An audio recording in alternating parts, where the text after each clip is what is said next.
वर्ष में 2 बार नवरात्रि उत्सव का आयोजन होता है।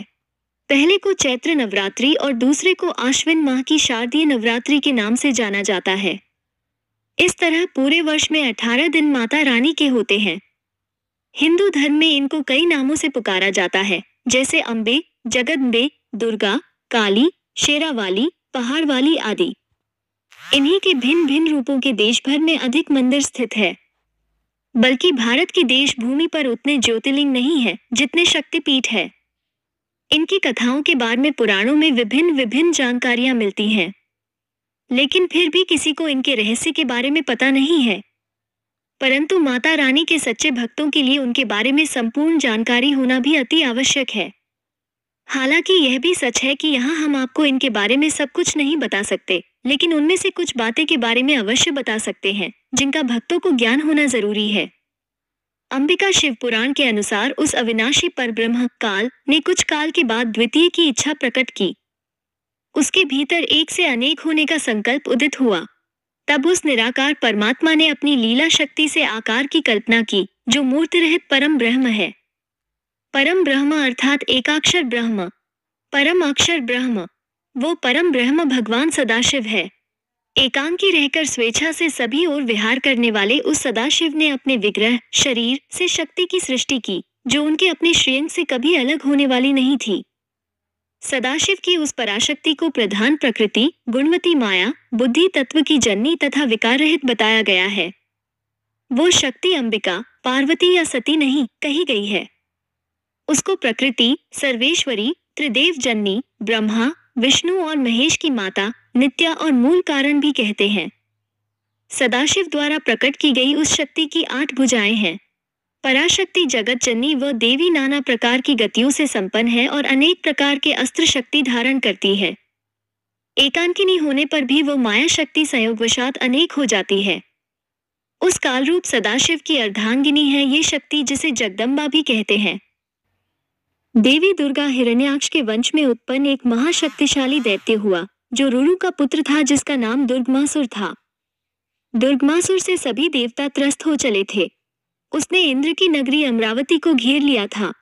देवता शक्ति से हीन हो गए थे, फलस्वरूप उन्होंने स्वर्ग से भाग जाना ही श्रेष्ठ समझा। भागकर वे पर्वतों की कंदरा और गुफाओं में जाकर छिप गए और सहायता हेतु आदि शक्ति अंबिका की आराधना करने लगे। देवी ने प्रकट होकर देवताओं को निर्भीक हो जाने का आशीर्वाद दिया। एक दूत ने दुर्गमासुर को ये सभी गाथा बताई और देवताओं की रक्षक के अवतार लेने की बात कही। तत्क्षण ही दुर्गमासुर क्रोधित होकर अपने समस्त अस्त्र शस्त्र और अपनी सेना को साथ ले युद्ध के लिए चल पड़ा। घोर युद्ध हुआ और देवी ने दुर्गमासुर सहित उसकी समस्त सेना को नष्ट कर दिया। तभी से ये देवी दुर्गा कहलाने लगी। माता सती भगवान शंकर को महेश और महादेव भी कहते हैं। उन्हीं शंकर ने सर्वप्रथम दक्ष राजा की पुत्री दक्षायनी से विवाह किया था। इन दक्षायनी को ही सती कहा जाता है।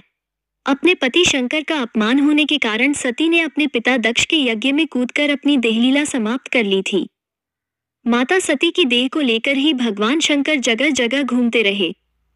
जहां जहां देवी सती के अंग और आभूषण गिरे, वहां वहां शक्तिपीठ निर्मित होते गए। इसके बाद माता सती ने पार्वती के रूप में हिमालय राज के यहाँ जन्म लेकर भगवान शिव की घोर तपस्या की और फिर से शिव को प्राप्त कर पार्वती के रूप में जगत में विख्यात हुई।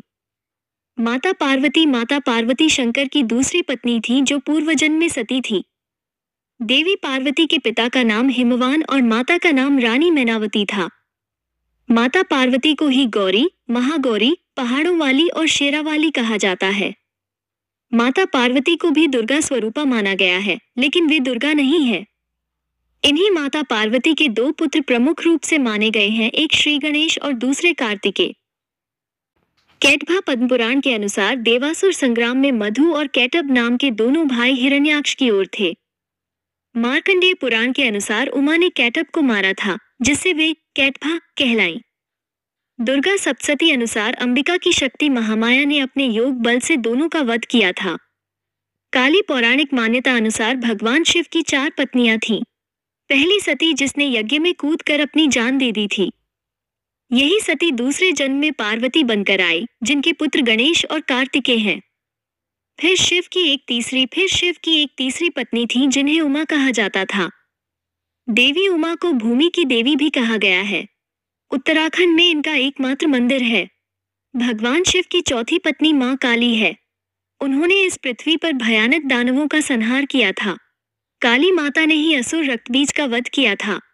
इन्हें 10 महाविद्याओं में से प्रमुख माना जाता है। काली भी देवी अम्बा की पुत्री थी। महिषासुर मर्दिनी नवदुर्गा में से एक कात्यायन ऋषि की कन्या ने ही रंभासुर के पुत्र महिषासुर का वध किया था। उसे ब्रह्मा का वरदान था कि वो स्त्री के हाथों ही मारा जाएगा। उसका वध करने के बाद माता महिषासुर मर्दिनी कहलाई। एक अन्य कथा के अनुसार जब सभी देवता उससे युद्ध करने के बाद भी नहीं जीत पाए तो भगवान विष्णु ने कहा ने सभी देवताओं के साथ मिलकर सबकी आदि कारण भगवती महाशक्ति की आराधना की जाए।